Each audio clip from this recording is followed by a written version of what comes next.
Sunday being almost this mystical, biblical experience, just how good is it to see your guys this morning just to focus on a hockey game, an important game in a series, but with not maybe all the side elements around it being talked about? Yeah, well, we started with a meeting talking about game one is over. And we're on to game two, and game two can take a whole new look. There'd be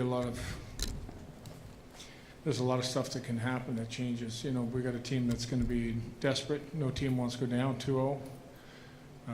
We'd like to push it to 2-0.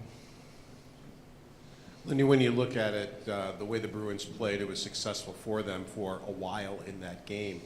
Would you expect to see a lot of the same with the way they played the first 40 minutes, maybe? Yeah, I think they believe in the way they play. We believe in the way we play, and we stuck with it. We made a couple mistakes that we paid for, and they took advantage of. Try to eliminate those mistakes and a couple breakaways we gave up. I thought our guys stuck to our game plan and played a heck of a game. Lindy, you said the other night, that you're not going to make changes to the power play that's in the slump, but how important is consistency and persistency on the power play, and how do you work against the Bruins penalty killing unit? Again, we're at a time of the year where you got to believe in what you're doing. We didn't solve pressure good enough. We looked at a lot of different plays, and our loose puck recoveries weren't good enough. A lot of areas we can improve in. Not saying we may or may not take one a piece out of there, but there was some good in it. If you want to focus on the bad, there's bad in there too. Just like their power play, they had some bad, they had some good. Typically, power plays are really hard this time of year. We saw Matias at his best the other night. Just defensively at the goal. What has he kind of evolved into this year? Who's that? Matias. Matias. What has he kind of evolved into this year? Because we know he could be a shutdown defenseman, but he's added the offense. He's evolved into something special, I guess. What is it in your own words? He's evolved into a real solid, good, two-way defenseman. Can play against anybody, can be physical, can score goals. He has a complete game. As simple as that. Hey, Lindy. I know you weren't around during Rasmus's formative years, but can you appreciate how an 18-year-old has grown, and how have you seen him evolve into a leadership role over the past 2 years, and just how he's evolved into the person he is at 26 right now?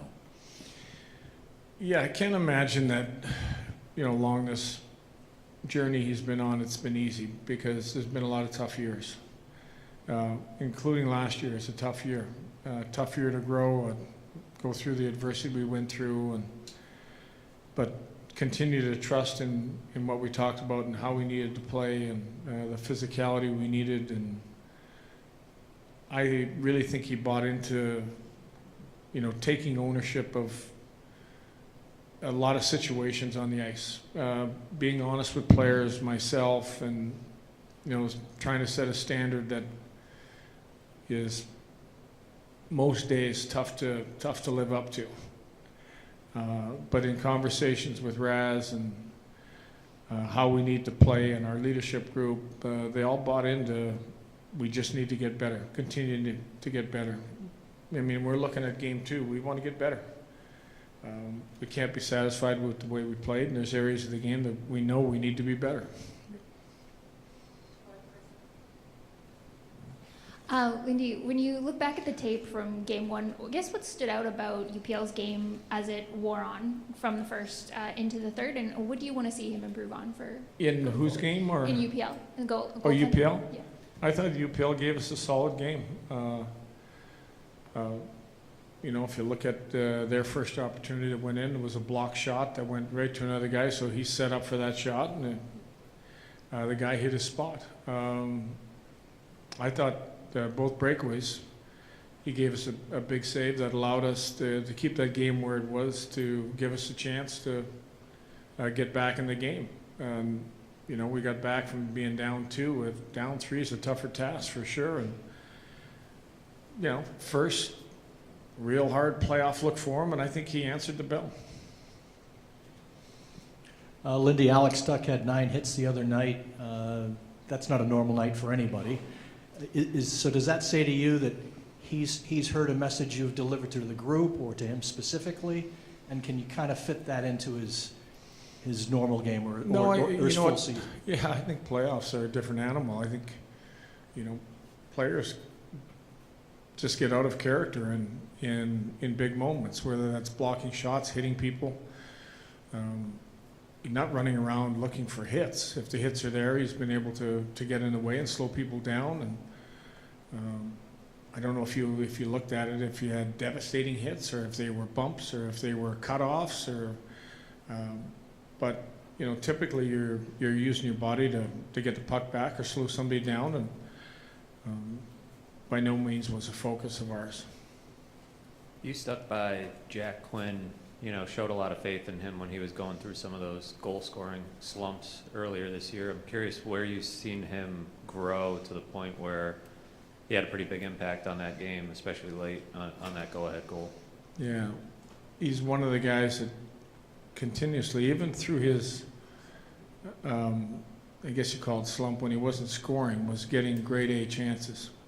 I think when you look at numbers and every night he's got his expected is a lot better than it was. I had conversations with him. It's eventually going to start to go in. You know, there was a couple times we even laughed about. I can't believe that this opportunity to go in. I hit my mark and it hit the butt end of the goaltender's stick. And, you know, he set forth last summer to improve his level of skating, which I think he has. His shot's always been great. He's been able to knock people off pucks now. He's done a lot to get his game right where it needed to be. Did he go through a tough stretch? Sure. But was he getting the opportunities and still making good plays? He was during that stretch. Thank you.